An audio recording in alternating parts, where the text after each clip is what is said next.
GERMANTECH.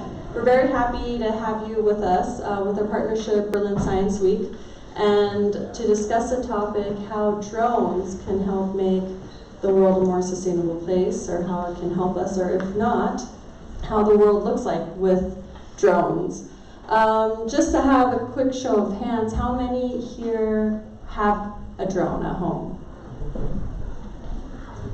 Oh, so those are the experts. Great. And how many of you are completely new to the topic drones? Okay, cool, newbies. How many of you are critical of drones? Okay, good. Also a few, because that's really important and that's really healthy. To introduce myself, my name is Anna Yukiko Bickenbach. I'm the event and program manager here at GERMANTECH. And what we like to do at GERMANTECH is we believe that digitalization, entrepreneurship go hand in hand to create a sustainable future. So that's why we work closely with the private, public, and social sphere to create discussions around what does digitalization mean, and how do we help create transparency and transform this topic in a way that it is positive for everyone. And so now to come to World Changers in Tech, we wanted to talk about the topic drones because it's been a very up and coming topic, especially in the retail business. In the past, we were familiar with drones maybe from a military perspective, and now it's kind of become a norm to have one, or to see a YouTube video or someone on vacation using the technology. So it's going to be really great to hear about the different facets of how this technology is being used. And for this, we are very happy to have our speakers with us. We have Wernecke, the founder and CEO of Drone Masters, all the way to your left side. Next to Frank, we have Thr Niemann, who's the project manager of driver from the Thr Aerospace Center. We have Melanie Huta, head of sales at Metics AG. And Dr. Daniel Krakau from Project Alphalink, CEO and founder.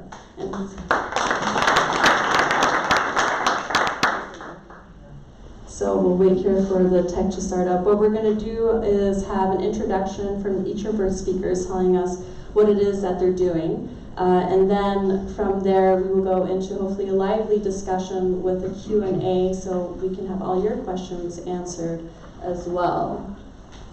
And sorry about this, the time is a little sensitive. All right, so we will start with Frank. Oh, okay. Hi.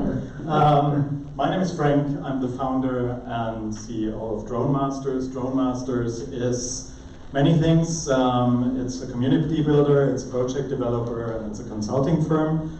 Our mission is basically to accelerate the evolution of vertical mobility. So that is everything what can fly electrically. And the reason why, and why we started all that, is we are deeply convinced that drones are a great tool to achieve the Sustainable Development Goals of the United Nations, which are not that new, but they are there for almost 20 years now.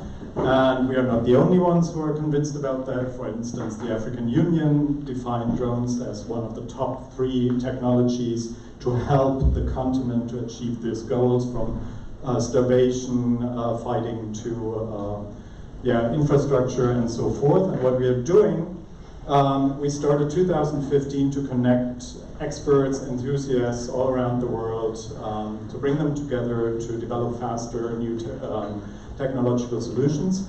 We organized major conferences focusing on drones in logistics, in mobility, and obviously we are slightly into sports. So what we are doing is we're using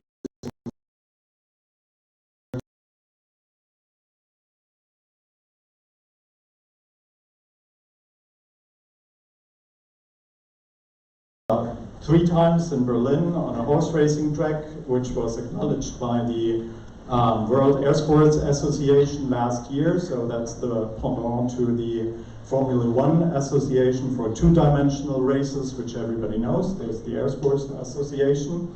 And yeah, that's what we are doing. And for 2 years now, we started a Drone Masters Academy.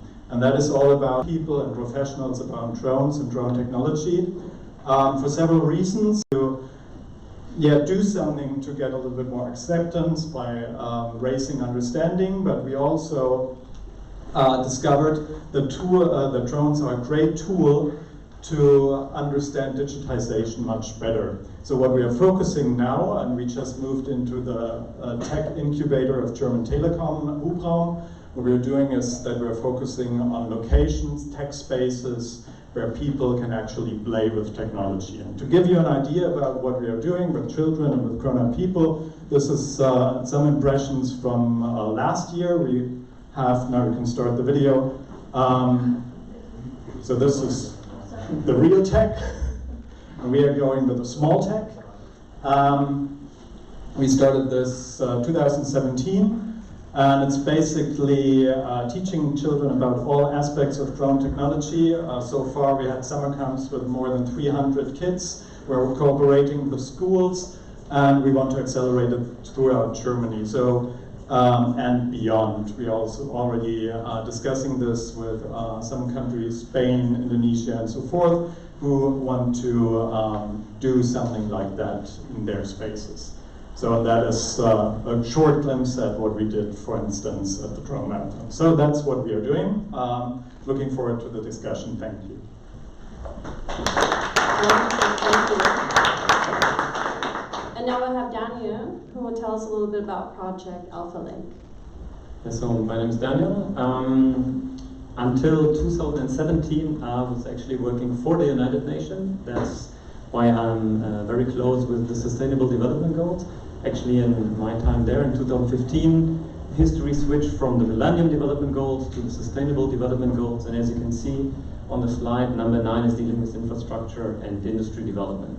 I left the United Nations, coming back to Berlin, to, I'd say, one of the drone centers in Europe, to actually work on a project that I found to be even more promising and even bigger than my experience at the UN. And what Project Alphalink is actually about, you will see in the video, and then afterwards I tell you where we are at the moment.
So what you have just seen, of course, is not reality yet, but it's something that we are working on since 2012, starting at the Technical University of Berlin. Meanwhile, we have had the first flight tests with the so-called unmanned compound aircraft, and you can imagine that once we will have a platform that will be able to fly without interruption, 365 days a year, 24 hours, then we can use that for communication purposes. We can, for example, provide internet in disaster areas where ground infrastructure was destroyed. But we could also do high-resolution images, for example, to be used in wildlife monitoring or in glacier observation. I can tell you as an entrepreneur, because it's not only a scientific project, that hardware is hard. So producing and developing such an aircraft is especially hard in a German conservative setting. So what we're doing at the moment with the Alphalink company is not only developing the aircraft, but we also offer the development of safe autopilot systems for third-party drone operators and drone manufacturers. Because you can imagine, since we can control this very complex aircraft that consists of coupled aircraft, we are also able to develop safe and secure autopilot systems for other players. So I'm really looking forward to our panel discussion, and then I'm happy to talk to you about the technology of the compound aircraft, but also about drones and new perception in general. Thank you.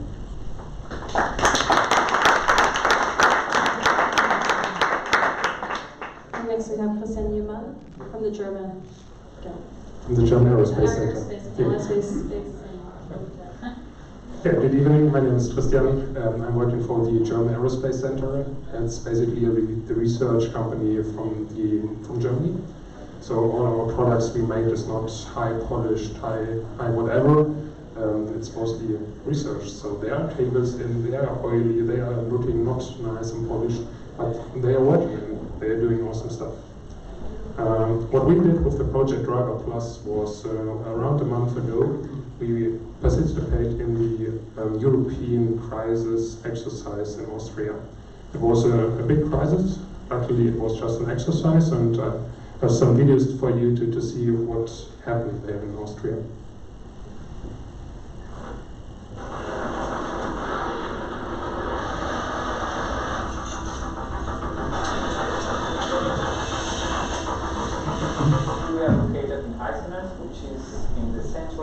Of Austria.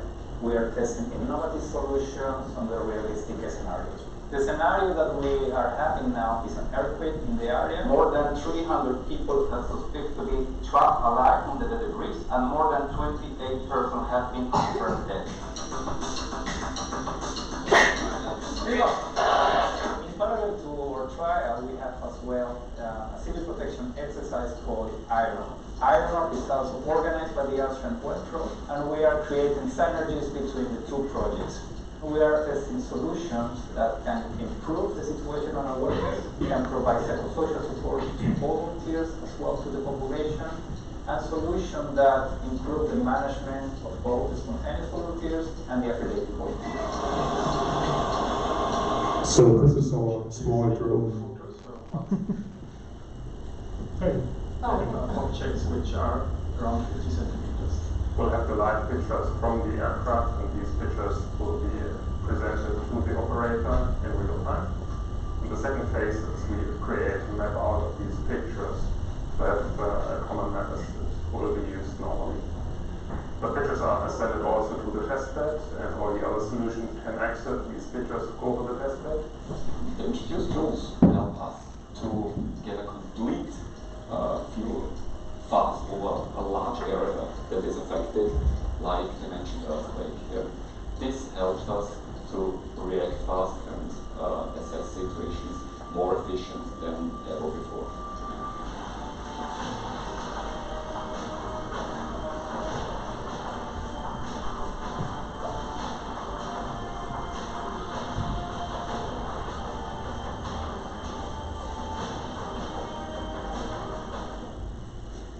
What you saw in the video is one of our drone demonstrator. We call it demonstrator because it's not technically it is a drone, but we have got safety pilots in the cockpit.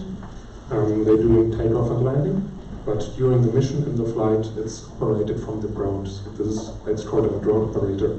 And because these aircraft weighs 7 tons, and nobody wants to have it with autopilot at the moment, we have got our safety pilots in the aircraft. The other thing why we use these bigger aircrafts as drone demonstrator, we can put our research staff, our research computer inside the aircraft, and we can have operators in there to see is our research, our systems working as it's supposed to be. So this is a reason this is a crewed drone, as we call it. The Iron Ore exercise was an exercise in Austria. I mentioned before, it's over 2,000 people were on the ground, and it's acting 24 hours. So during the night, all the forces on the ground were working over 4 days in a row. So all the forces they are working on the ground. They have introduced now these bus exercise. So we pushed a real bus from a bridge, and the people had to access this bus and to rescue the people who were, after we push it from the bridge, entered this bus. So this is basically what we do, and we support with our aircraft there with aerial emissions. Wonderful, thank you. And now we have Melanie, so she can tell us more about Metics. Yeah. Hello, my name is Melanie. I work for Metics. Metics is situated in Switzerland, in St. Gallen. And we also have an office in Berlin and one in Exeter in the UK. And we are a weather company, a private weather company. And we improve the weather forecast by using drone measure data. I want to show you with the film what we are doing and why we are doing that. Yeah. We have a fully automated system developed during the last years. That means we have a so-called Meteor base. This is a ground station or a Meteor box where we can fly with our Meteor drone, and we don't need a pilot to fly. It's fully automated. The pilot can sit in the office, warm and dry, and can control up to 10 drones. You can put the system, the drone, and the Meteor base wherever you want. You just need a power connection and a mobile network. Then you can have it wherever you want. We can recharge it fully automatically, and then it can start again after 15 or 20 minutes. We are building all drones by our own. We don't buy drones and put sensors on it. We are building that. We are building that customized as well. And we have, this is our great Daniel. And we have different drones. This is the Stormy one, this is our operational one, and this is the biggest one. Here you can put some extra sensors or devices on it with a payload of 1 kilogram. And we are using this for environmental measurement, for instance. This drone is our operational. You can see there is a rescue system on it. You can use it mobile. You can go wherever you want and fly wherever you want, if you have permission, of course. And we have different projects. For instance, together with airports, they often have the problem that they have foggy situations, and they don't know whether the fog is going away or remaining. And here you can see what the drone is delivering to our ground station. We see live all the data. That means temperature, height, humidity, and so on. You can see the position of the drone here.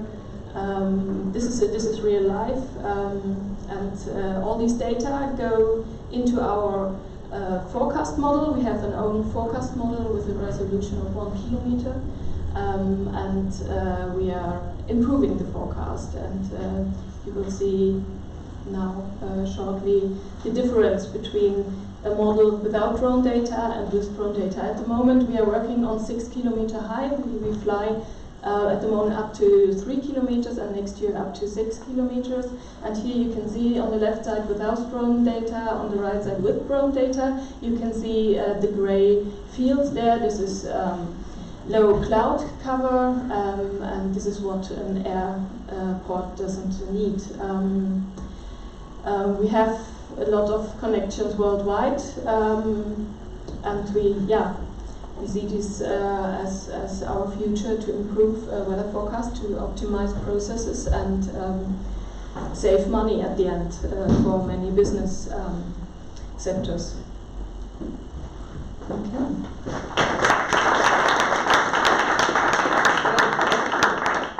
So now should have you guys sit down and relax a little bit.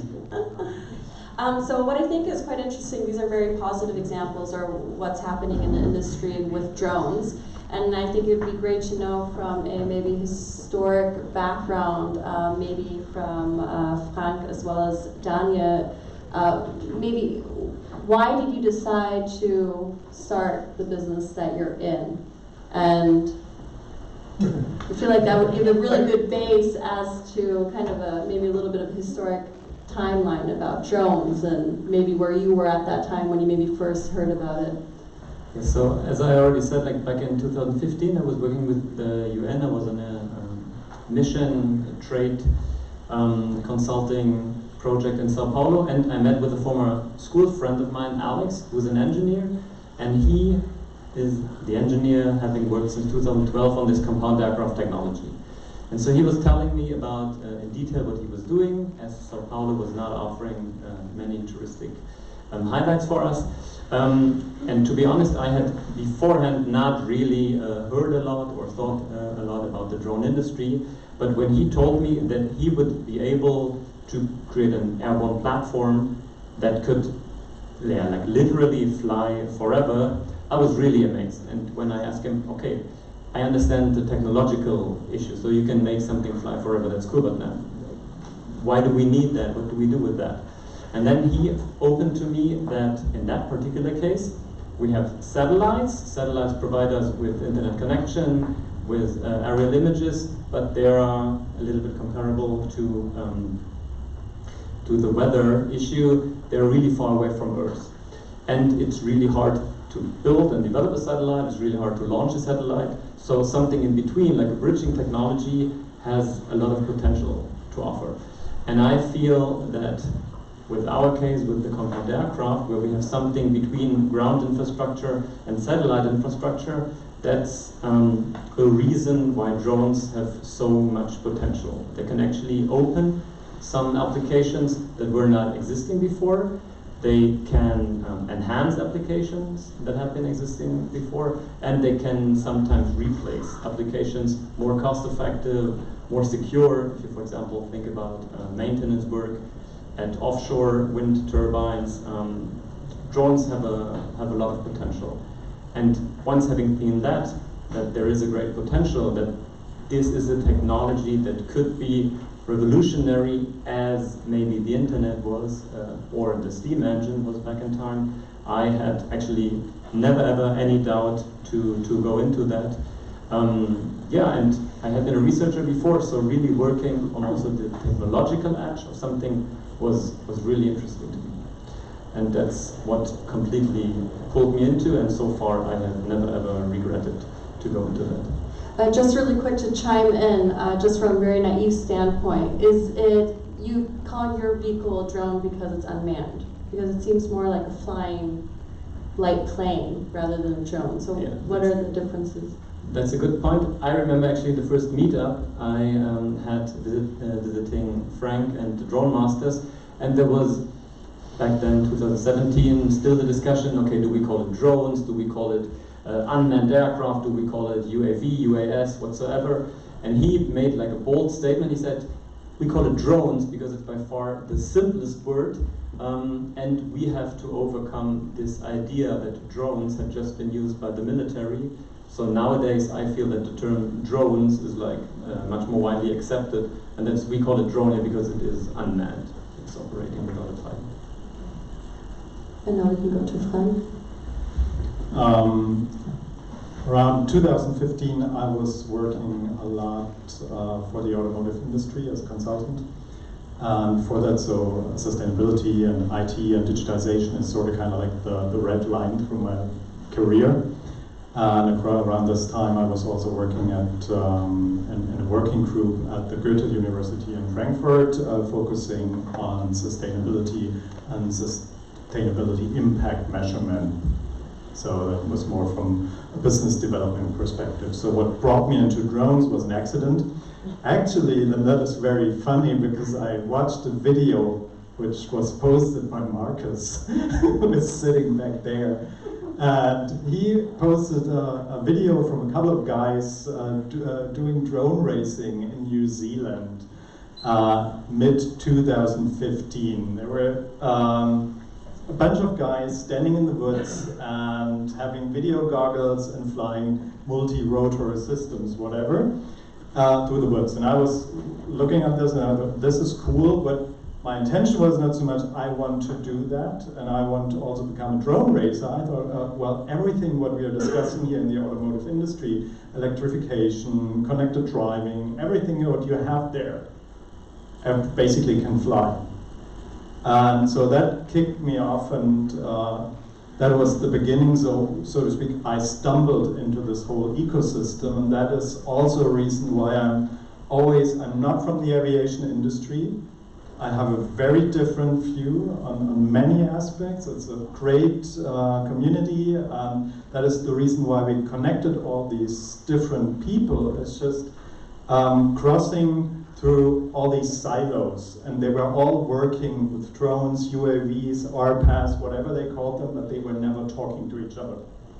And that was what we basically did and what we started it, and that is how the whole thing emerged. So you could say, and we never made a secret out of it, it was not a strategic plan, it was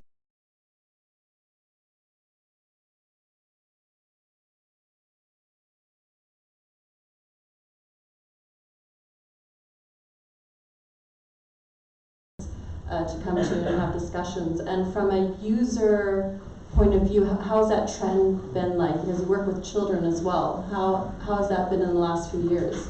Over the time we have all these peaks. So when we started, we started probably, let's say 2 months before everybody was talking about drone racing, when the first drone races in Asia and so forth started. So we had this drone racing. Everybody was, basically everything follows the Gartner hype cycle. So it goes up and everybody says, oh yeah, we will transport everything with drones. And then everybody's discussing it, and after a while, it probably might not work out. So everybody forgets about it, and then the next thing is air taxis, VTOLs. Everybody wants to fly with drones. Then people start to discuss with it, and then it turns down. And the interesting part is that in the meantime, the whole technology accelerates very fast. We have a huge push in all areas, IT, automotive, aviation industry. And while people are discussing, for instance, VTOLs, so the flying air taxis, nobody's really looking at all the flying sensor systems. So when I looked, the last time I heard of this company 2 years ago, and they were sort of like starting the development, and this was awesome. And this is now ready to scale, and that is interesting. And that was what brought us to the point that we need young people, and that's why we started with the Kids Academy. They need to be fascinated by aviation in the urban areas. If you're talking about urban air mobilities, you need fascinated young people, entrepreneurs, developers in urban areas. And that's the whole point. And maybe we can move to Melanie from Metics, as you just talked about that. With these new innovations coming about, you are all positive example of how it's worked out. I'm sure there's a lot of hurdles in the way as well. And we discussed briefly before this, you guys are in Switzerland, and it doesn't seem like you have as many hurdles there as you do in Germany. Maybe you can talk a little bit about the pain points you might have experienced while scaling Metics. Yes, okay. Just one sentence. I have a son of 3 years. He's 3 years old. I will bring him to you. It's a great thing. The biggest challenges we have is in Germany to get permissions to fly, and in the technical part we have to go up to 3 or 6 or maybe later on next year 10 kilometers, and there are conditions, meteorological, atmospherical conditions, where you need another technique. You need anti-icing systems, and this is something we have developed now. We can fly under icing conditions now. This is really a good thing. Other things. We have problems with the batteries. So the technique is not as far as we would like to have it.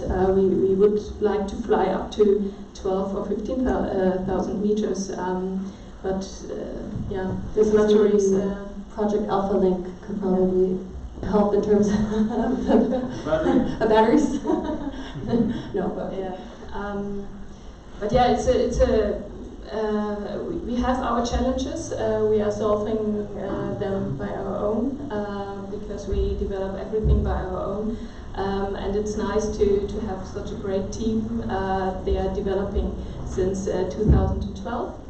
In Switzerland, it's a combination of German, Norwegian, Swiss people from all technical parts, and it's, yeah,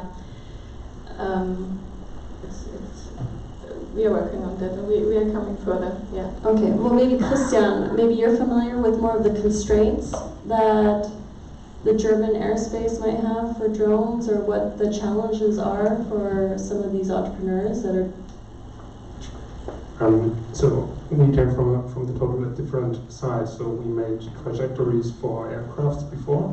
So we came from the aircraft side, and now goes down to the smaller or bigger drones. So we know how the over Germany or over Europe, you have to say, is structured. And if you say you want to fly in altitudes above 3 kilometers up to 10 kilometers, you are so heavily into normal airspace that we have to think about what are the rules for these smaller and bigger drones, and how can we combine them with the personal transportation we have at the moment. So what we do is a lot of sense and avoid, or sense and avoid technique and development and testing. So if you have got a sensor, a resource sensor, something like that in your aircraft, how big needs the object be so we can detect them, and how fast can we detect? Because if we have weather data at the moment, weather balloons, they are climbing up and then they are more or less disappear. If you have a drone and it's a steady point in the air, and you need to have a system to detect these drones or these objects in the air. A couple of people say, okay, well, let's talk about the lower airspace. Let's talk about altitude from 0 to 150 meters. At the moment, we have gotten research for rescue helicopters, and they want to fly IFR, so without visibility, with a real helicopter, in the altitude 0 to 150 meters.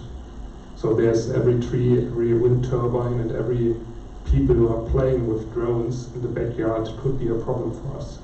So in this research, we are working on sensors to see, can we detect all the smaller one and the bigger one also. And earlier when I asked, if people are actually critical about some of these, about drones, where's your critical standpoint regarding what's happening in the field of drones? Well, you asked before how many people here have a drone. We should add how many people here fly with these drones. Because last year we have in Germany, I think it was 500,000 public drones and only 20,000 commercial drones around this one. I never saw 500,000 drones flying in Germany. So I think most of the drones in these numbers are laying somewhere at home and not flying effectively. At the moment, I don't think that we will have a crowded sky with drones. This will be a problem we have to solve in a couple of years, but not at the moment. And maybe for Frank, this is something you mentioned earlier, was visual pollution. So we might not be dealing with this issue yet in Germany because there seems to be harder regulations and people might be more aware of not being able to fly your drone everywhere. But could you tell us more about what that means and where that occurs? Actually, I'm not in favor of visual pollution. That is just like when I'm discussing drones in public. That is sometimes coming up as a fear of some people that there might be a day when the sky is black because all these systems are buzzing back and forth. And Personally, I think this is a very abstract fear of technology. That was one of the reasons why we started to do this drone marathon here in Berlin, because we were flying with, I think, up to 8 to 9 huge industrial systems over a very small space, so that is a horse racing track. It's not such a big area. And the interesting part of it was that nobody at all, the police, the government, everybody was like, okay, do it, because we think this is important, that people learn about technology, but be aware, there will be a lot of complaints. There were none. We only had a lot of neighbors coming over, looking at the technology. We had a lot of parents walking around that was also pushing us in the direction of starting with the Drone Academy for Kids. Because they were all fascinated by the systems and by the point of understanding, and they were kind of slightly disappointed that they couldn't hear them. Because as soon as they are up as 30 to 50 meters, you barely hear them. All these systems, it's electrified, and it's a matter of hate. And what people, I think they have two things when they think of drones. One is the toy of the neighbor, which is pretty much annoying buzzing sound when they test it the first time and it's hovering around in the garden. So, but this is not a 24/7 thing where people are doing this all the time. On the other hand, when you're thinking of bigger drones and vertical takeoff and landing systems like air taxis, the only comparable huge aircraft is a helicopter, and that is pretty noisy.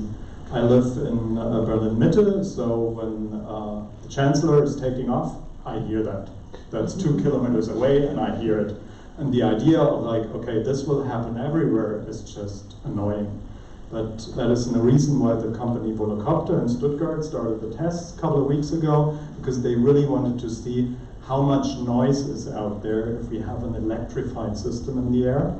And that is also interesting, the company just started to make the systems more quiet.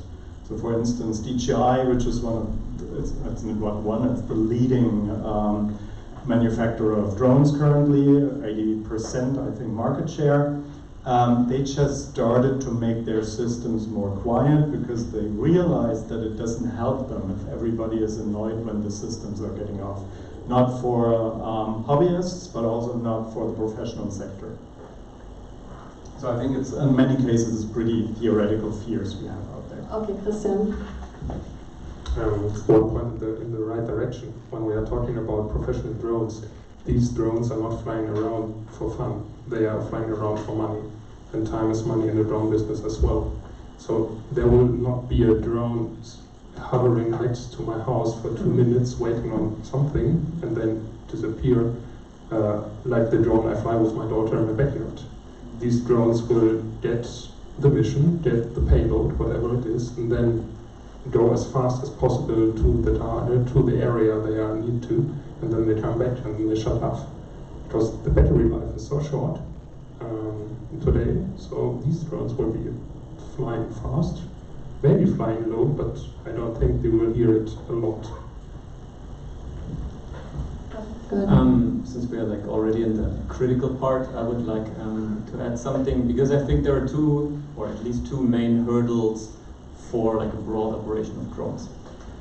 And usually, in that point, I like to ask the audience, who of you has seen a commercial drone operating with his or her own eyes? Okay, you're from the business. Is that a lot? Is that a lot of show of hands? Like, that's a lot, actually. Typically, it's no one. Why? Because they're not allowed to, at least in Germany. Why is that? Because the legislation or the regulation is like relatively heavy. And why is the regulation like so slow here? Because, or one thing that adds on that, and that's the second point, is that public acceptance is relatively low. There's a lot of like fears, a lot of misconceptions. It could be visual pollution, could be like noise, could be safety or security issues, like the neighbor filming my partner in the garden or a drone crashing. And so I like, despite from the fact that the technology is like relatively far, I feel it's really important to talk about this like doubts and these things, and that's why I think especially like such an event like this year is good in order to really talk about what are the benefits, what are the risks, and then for everyone giving the opportunity to find a conclusion, like what's his or her opinion in the very end on that. Go ahead, Frank. Yeah, I think we have an extremely theoretical discussion about what could happen. There's no experience at all. There are only a few who experience a drone at home or in professional contexts, and this makes it so important that people experience the technology, because as soon as you're in public discussions, we're discussing to stop a technology where nobody ever really experienced it. And this is, I think, a very German way to approach a new technology. It's just like, I attended a lot of workshops where people really started to say, so let's identify problems.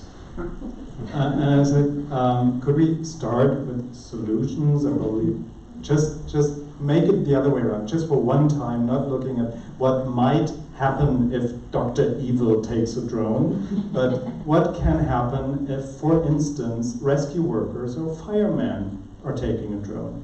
We are having a conference on tiny drones tomorrow, also embedded in the Berlin Science Week, and this is all about tiny drones below 250 gram takeoff weight, because you can basically use them currently without a lot of registration and legislative concerns. And a major driver is fire workers and rescue workers, because what they want is just to have air surveillance. If there's a huge fire, a fireman has, or firewomen, firefighters, they have a two-dimensional view of the disaster. And it gives them a lot of information just to see the same situation from above. It's very basic. And what they're looking for is a tiny tool to have it there and just do not care if it burns, take the next one, because it's such a huge impact for their daily work. And that is what it's all about. And if you then discuss with them what is, we have we're in close discussion with the fire department in Hamburg, and they have data security issues and Datenschutz issues. And the concerns currently in Hamburg are that in a disaster, an operator could see something behind the fire.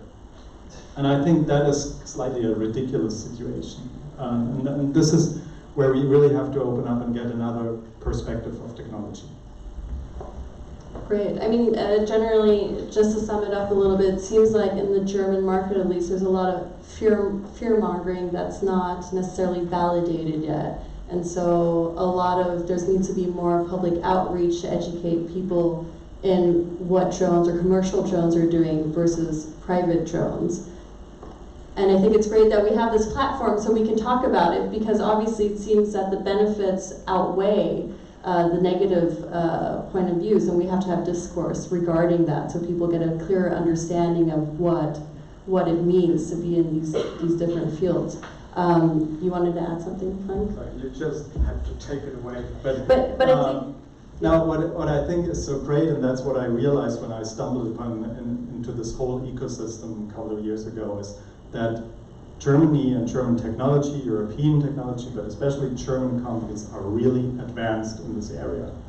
Two of the leading VTOL companies around the world is Volocopter and Lilium. We have Airbus, they have air taxis.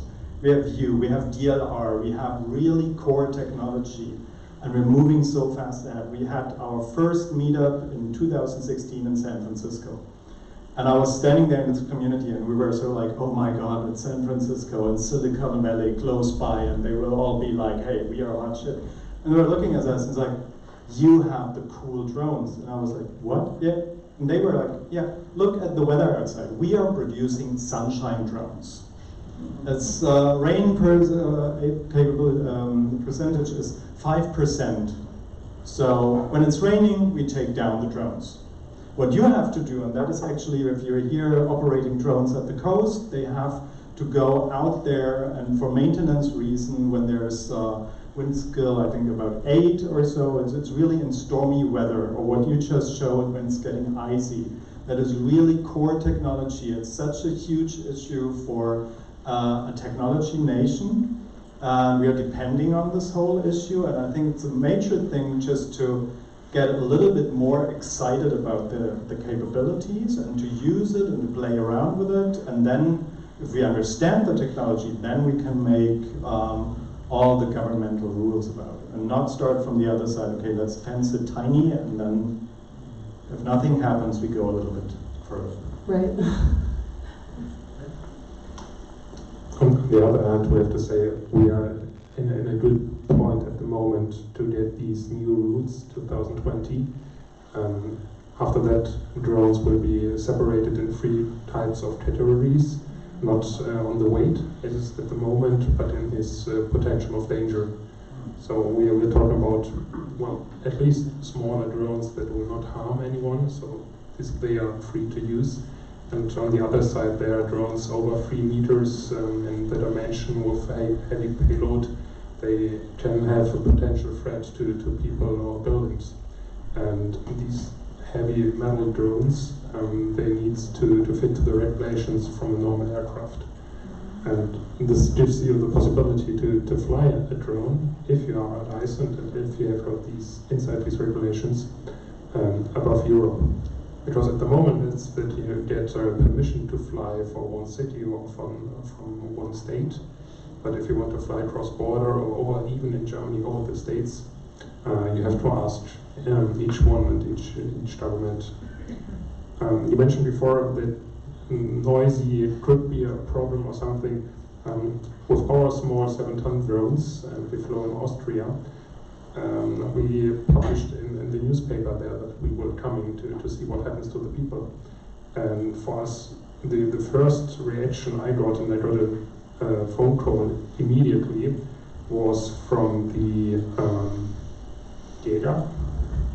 Hunter? From the hunter, thank you. From the hunter, because it was the reason why the wildlife is very active, and they asked it how large is this drone and what happens to us. Our drone flies in 3,000 meters. You will not see it and you will not hear it.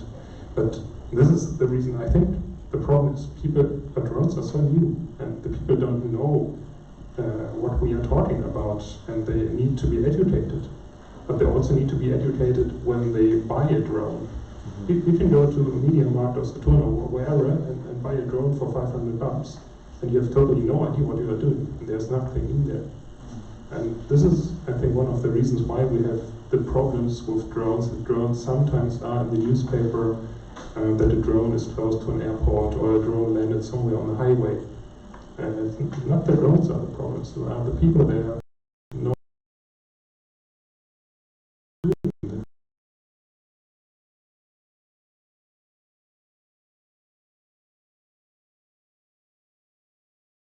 Showing a case where drones operate safely, they're doing something senseful, and they even create a sustainable business. And that's why I'm really happy to have Melanie here and Metics. So maybe you can tell us like who exactly are, for example, the clients, because I think that would be like really interesting to know. How exactly are you making money? Okay. We are working and we are trying to work together with national weather services like DWD in Germany, or what we are now already doing is working together with NOAA, with the American Weather Service. They are using our drones to predict or to do tornado forecasts, which has a real impact on insurances. It contains a lot of money that they can save. We are working together with airports. We have projects with them. We are always compared to national weather services because they have their own weather model, and we have another one, and we have the drone data. And in Switzerland, I just want to say, but it's not critical. Switzerland is more open against Germany, even what the weather services are. They have compared the models, the results. They have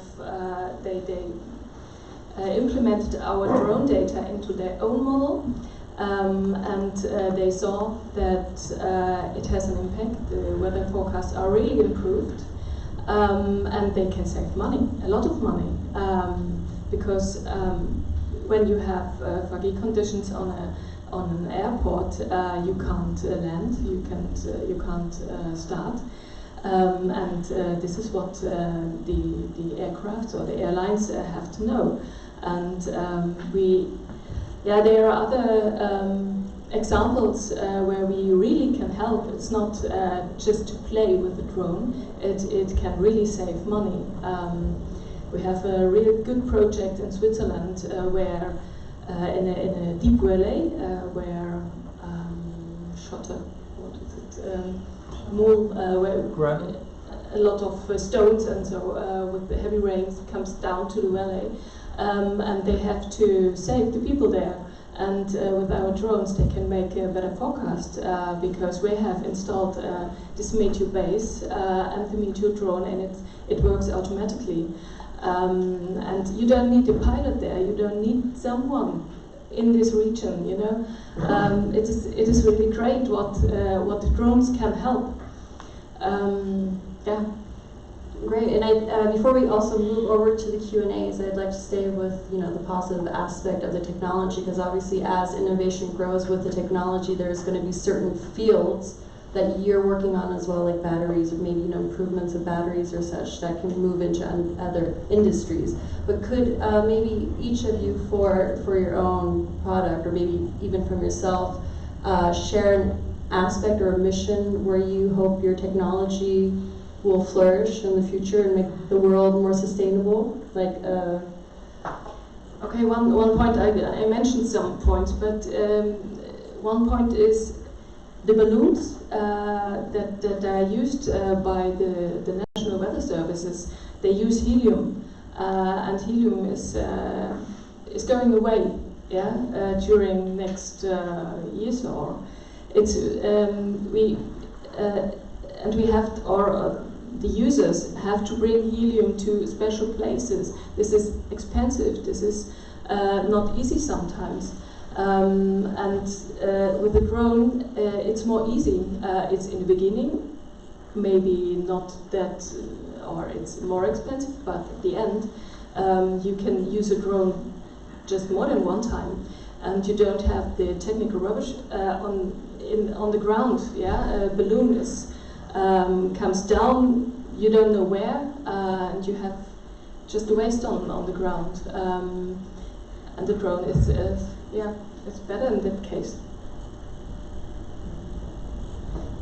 Looking at the product, as I mentioned before, we are focusing now on developing tech playgrounds, because we see a huge need for experiencing technology, and especially in the cities. So if there are any real estate developers out here, I'm more than happy to talk, because we think it's very important to bring the technology downtown and provide spaces where young people, but also startups and corporates can learn and play, literally play with the technology. Obviously we come from drone sports and drone racing, but what we've learned in the last 5 years, that really has a huge impact on developing. And if you're talking about batteries, we are starting tomorrow the development of a 24-hour mini drone challenge, and the goal is that we push engineers forward, that these tiny drones can fly for 24 hours. Currently, they can do that for up to 100 minutes. But you have to give engineers a goal that they can compete, and then they make technology better, and that can be a lot of fun. And that's where we're focusing on. So I would like to mention 2 examples where we feel that our flying platform can really enhance sustainability. In the medium term, we know that our small-scale compound aircraft can replace manned aircraft that are used at the moment to, for example, take aerial images, which then lead to high-resolution maps. And you can imagine a manned aircraft fueled with gasoline versus a battery wind/solar-powered unmanned aircraft can really save a lot of fuel and with that reduce emission. And in the long run, when we have a continuously flying internet broadcasting platform, we hope to replace a great part of satellites. At the very first glance, satellites might not seem to be like really unsustainable, but if you think about it, satellites have a lifespan between like 5 and 25 years, maybe 50 years, but then what happens is they remain as space waste, space garbage in the aerospace, and there are some estimations that some dozens of years from now, anticipating the increase of satellite launches, that the world might run a risk in order to be captured inside a ball of satellite waste or flying satellites, which actually might prohibit leaving the atmosphere to other planets. So replacing current technologies with replaceable, battery-powered, sustainable drones is something that we feel can enhance the infrastructure. For me, the sustainability part of drones is supposed to be the combination from humanitarian aircrafts and drones working together. For example, if you see a weather drone like you saw before in the video, if we could have these drones next to an airport and flying in the same time that the normal aircrafts could fly, we could use these weather data to make the normal flying, the normal aircrafts much more safer. Because at the moment we only have the weather on the ground, and we have some laser scanning, checking the area around the airports to get weather information. But having a drone flying next to one of the real aircrafts and getting this information, teaming these both together, this would, for me, the best way to do it. Wonderful. So I would like to have a round of applause to all our great speakers.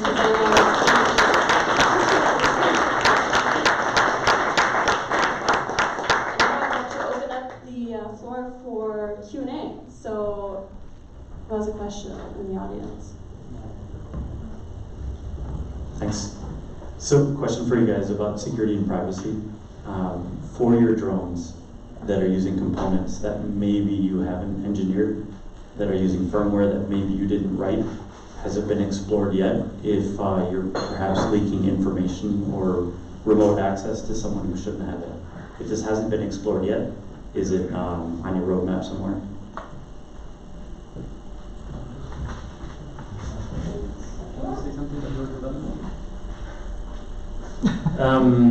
So for the demonstrator or prototype aircraft we're building, we are working with commercial off-the-shelf hardware.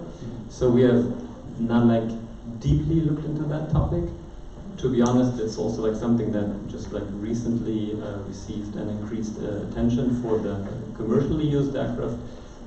We will or work or like develop it on our own, or work with like mostly European partners that, according to the legal framework, would then be expected to provide the equipment that complies with all the requirements. For us, for the heavier stuff, it's all written by ourselves. So if there's something in the software, it's made by ourselves. So we are not developing the software, but we are very much in favor of everything open source, so that you can look into it, and that is, I think, one of the great issues. We are now touching a discussion which we have with 5G as infrastructure security. And obviously, it's not a matter of where these companies are based. It's about if you are able to look into the software and understand it and control it. And people are aware of that. And that is why we're so much in favor. You have to be able to understand technology. Otherwise, you're governed by somebody else. Thank you. A very good question. Yes, I'm going to go to the gentleman in the back, and then I'll move to the front. Hello, I see some promotion videos on the internet from some car companies. They have some kind of drones in their cars, and you could fly them out and give some live traffic information. So Yeah, I mean, I'm afraid that that could maybe cause more drone crashes on the street. So, question is, what's your opinion from your point of view? How far is it realistic?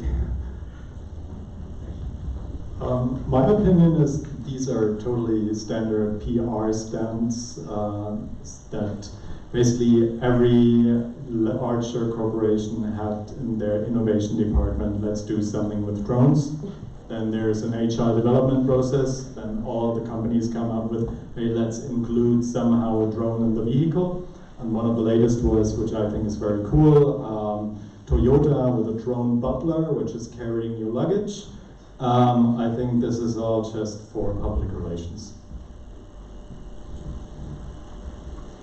Yeah, I see the same. It's way more better to have the sensor from the car on the ground before me telling me what is happening. What we have is, for example, military helicopters. They could have a smaller fleet of drones carrying next to them, and if they are in a battle zone and they are somewhere behind the mountain, they can fly these drones so that these drones look over the mountains or look around, see if the area is clear, and then continue with a real helicopter. And this is already in development, and this is already in testing. Maybe I'd like to add that there's a significant difference between what's technologically possible and what you will see at large scale in our everyday life. That's something and that fits not only for drone technology but also for AI and different on the edge scientific things. I feel it's good to see or to be aware of what might be ultimately possible or what might be an extreme outcome in order to get an idea about the potential. But then what we will really see in our reality, what we will really have to deal with as society, that is or should be way before. Okay, thank you. Yes, thank you to all four of you guys for sharing knowledge. And actually, Frank, you mentioned that they got a hype cycle, and the drones, they were 5 years ago on the top, and that you think that they will now go up. And do you think it's more a question of regulations? When it went down, a lot of people were afraid of drones, and there were a lot of EU regulations, and no one wanted to invest in drones because of that. Now there are more regulations on it. Or do you think it's more a question of technologies advancements in the field of making them weather safe and stuff like that? I think it's a little bit of both for all of these factors. What we've seen in many cases, it's a lack of use cases. Over the couple, we started also incubating and helping startups in very early stages.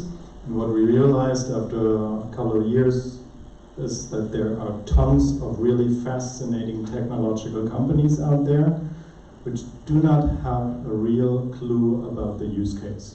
So to make that an example, we have companies coming up, so we have a hydrogen drone which can carry up to 50 kilograms.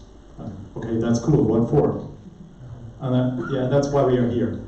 That's what we want to discuss. And that is one of the major issues. We see that this is switching, and we see it with bigger ones. With, for instance, we talked about WORLDCHANGERS. They have pretty much a use case. They know what they want to do. We have it with the logistics companies. We have it with everybody who has a business case is now ready. And I think the hype cycle has a lot to do with that the technology is not ready. It's always a little bit discussion about regulations because it's always still building. But we have technology, regulations, and so forth. We are talking about a technology which will take another 5 years. It's a long-term development. It's nothing where it's let's invest and tomorrow you make money. There are some business models out there where you can start to do and make money now, but it's still all emerging. We will see that in a couple, let's say 3 to 4 years, and then it's due to regulations, it's a financial issues, and basically it's like a marathon. You need really to have endurance. Does that answer your question? Yes, thank you. Okay, we have 2 more questions. Hi, I'm working for a German company in electricity grid operator. We are operating the high voltage grid. And we actually investigated whether drones can help us for certain reasons, like maintenance reasons for our assets. And you mentioned several times that there's in Germany there's some quite high legislation or in heavy legislation which don't allow us to test and to free autonomous flights. Isn't it an EU issue? And as long as on the EU level this legislation will be changed also in Germany, it will be possible to have all these kind of autonomous flights. And then is then to be expected a lot of commercial offers to several business types? Yeah, they're all working on it. I think within them, I'm now right, but there's an expert in the end on the left side from the UAV DACH. It's the Association for the Unmanned Systems in Germany. And my point of knowledge is that next year the EU wants an overall situation for all countries, and that Germany extended that for another year. So, but you can say by the end of 2021, we will be able to do all that what you just mentioned, and we have the first testing areas and all that out there. What we have currently is that it is a long approach to have these test corridors. And what everybody is dealing with is that this goes faster, because you do not want to do that for preparing 6 to 8 weeks. You want to say, we want to fly tomorrow, or for media-wise, they want to, well, we need something for the news tonight, we want to take off now. And that's where everybody's working on. But I see that within the next 24 months. All right? But this is a very good point, because in order to have it in our processes, we need to test it, and without testing, without corridors, it's not possible to test it. And there are two use cases we try to investigate. The first one is that we want to substitute helicopters with our inspection flights, for example. But the second one is also for using drones for critical weather conditions, like you mentioned it. And if there's a storm and some incident happens with one of our assets, a drone could help to have a first inspection, not to sense the people out there. But I thought that state of the art today is if there's really a stormy situation, that also drones cannot fly. Am I wrong? Or? Oh, we have one drone that flies or in conditions up to 100 kilometers per hour. This is quite a lot of wind. But there's another option for you, because you have to calculate the power that comes in from PV panels and from wind stations, or from windmills. And especially for the sunny or cloudy situations, drones can really help, because these are conditions, they are really bad in the normal weather models.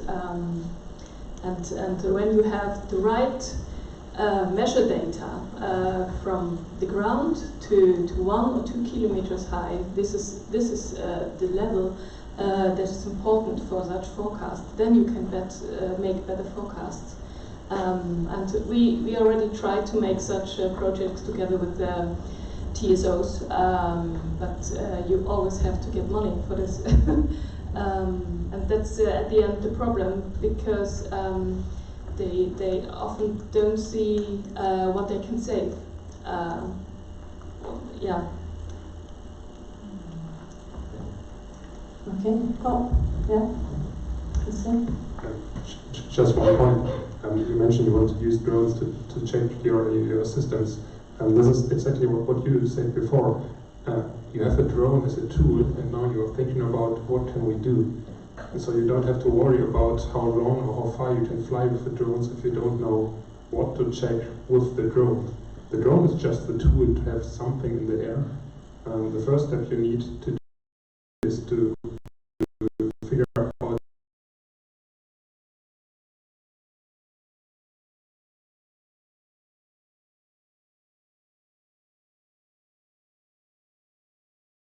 tool. So this would be the first step. And I really hope that till 2020 or 2021 we have the regulation that allows you to fly these drones, whatever you want to do there now.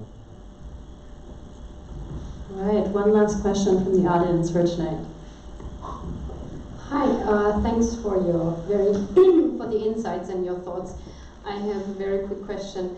So, because you were talking about drones have that we do not have, we haven't had access to now. So, but there's a long way from data to information, turning it into knowledge, and then putting it into practice. So there are a lot of pitfalls in between. And you were talking about education. We have to educate people, children, how to use the technologies. But we still, I mean, the question is, if we have more information, and we already have a lot of information, but we still don't know what to do with the information. So might the drones become another pitfall, that we have not even more information and we still don't know how to put how to transform it into knowledge and into practice in order to achieve sustainable development? Thanks. Very good question. Maybe like directly commenting on the question or the issue raised before. Fortunately, to develop and manufacture and operate a drone of really like physical capability costs a lot of resources. So if people would just develop great drones that could fly and collect information, but no one would know what to do with it, that would be like a project that would end relatively soon. So in the case of the electricity grid monitoring, for example, how I see it, what typically, and also that will happen in the medium run, the use case or the question or the value of information will be first, and then it will be identified how to use a drone as a platform to incorporate which type of sensor or to incorporate which type of function, and then really make it useful. The other way around is what has happened, like, I don't know, 5 to 7 years ago when we saw this big wave of drone developments. But if you really look into the company like scene, you will see that there were a lot of manufacturers. Now there are not so much manufacturers, but more companies that have focused on what to do with the data. So, like, responding directly to that question, will we see drones becoming like, or collecting information, but we would not be really able to use that information in a sensible way? I think no, at least not at the same scale as some software is collecting drones information, because like drone operation and development is like relatively costly. Yeah, and I just would like to add to, I think it's good to separate the discussions. The one is about sensors. That's more what in the direction you were going to. And there, our drones are basically flying tripods. It's taking up the sensor on a certain height to get another angle to receive the information. There we have an overall discussion of how do we want to accept, how do we want to use this, the gained and gathered data. So we are all having smartphones with us, we are all working data collectors, there are cars out there and so forth. With drones, that's why I make the differentiation, I would also very much look towards the direction of logistics and mobility, which is less of sensors carrying around, which is a huge and important part, but the huge aspect in many cases of sustainability and what can it do to improve our lives here and on other continents is that we are capable of transporting goods and people. And that's what I mentioned in the beginning, that the African Union, for instance, defined drones as a core technology for the continent. It's not so, it also has to do with gathering data about the landscape and agriculture and so forth, but it has also a lot to do with the current state that a lot of the crops which are planted on African farms all over the continent do not reach the markets because there is no infrastructure. So there's hunger based on the fact that from the farms they're not capable to transport everything on the markets. And what people would have to do if they would follow the European way is just pave everything, build roads everywhere. And that is, I think, from a sustainability perspective, is disastrous. We calculated that once just to get an idea. I think it would be 250 million cars to sell all over the continent, to have some kind of the same mobility as in Europe currently, plus the roads.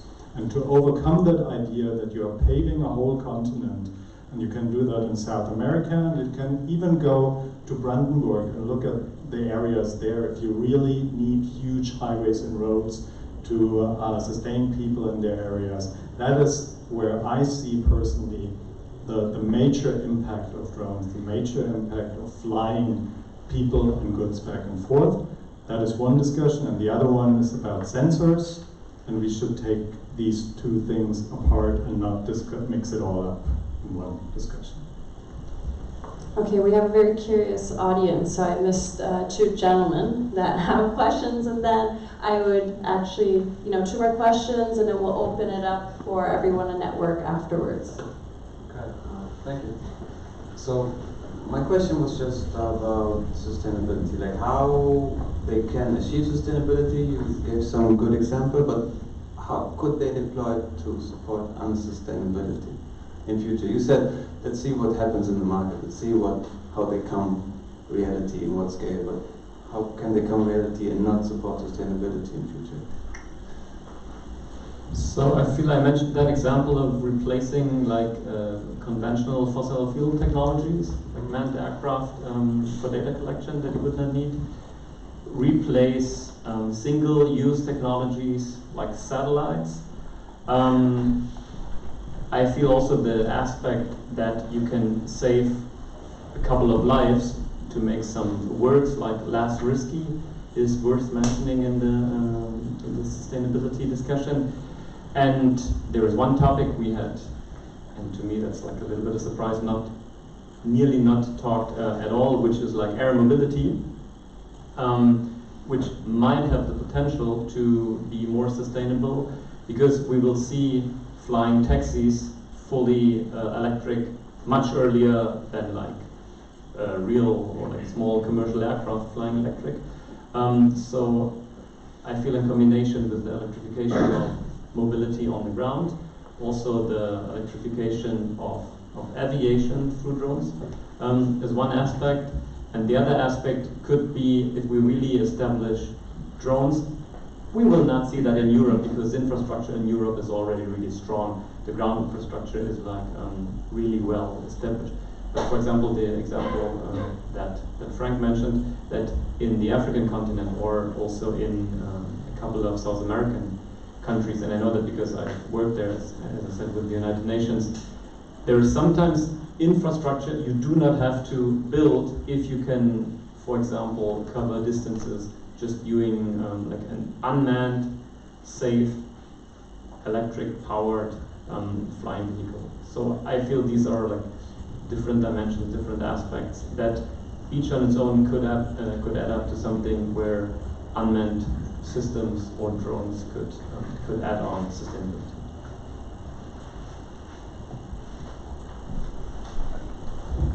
Hope that answered the question. Right, the gentleman here in the I just wanted to provide two examples that are already working on the drones contributing to sustainability.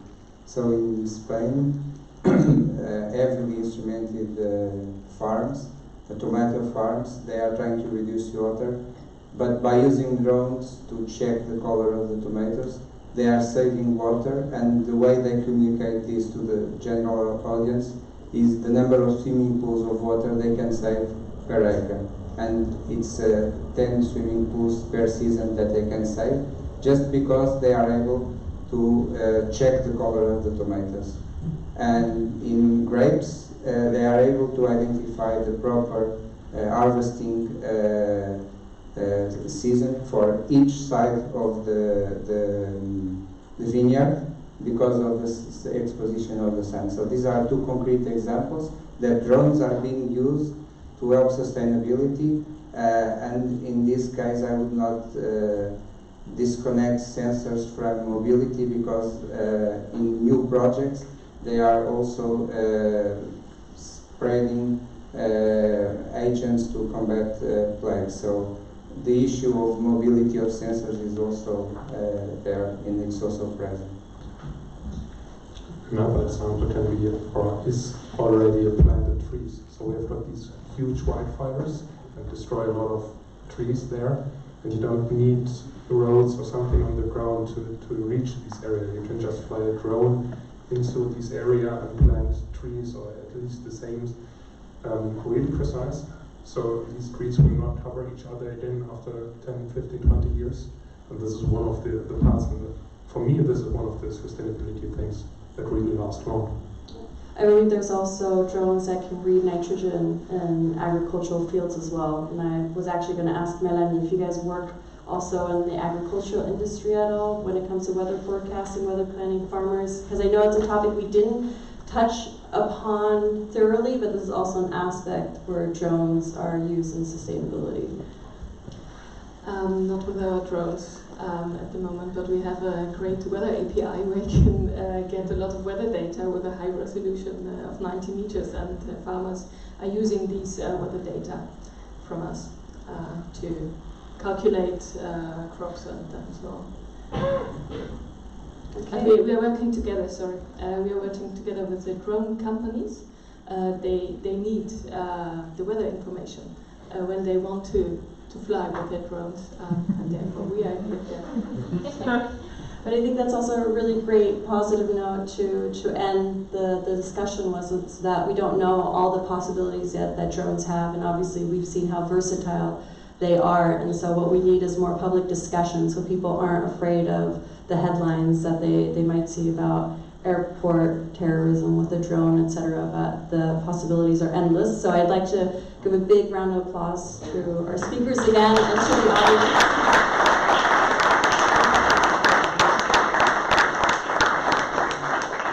And we will release you all to network with each other. You can still grab drinks at the bar if you like till 8 o'clock. Unfortunately not free of charge, but we'll keep the space open for you guys to have more discussion. So thank you very much for being a part of this tonight.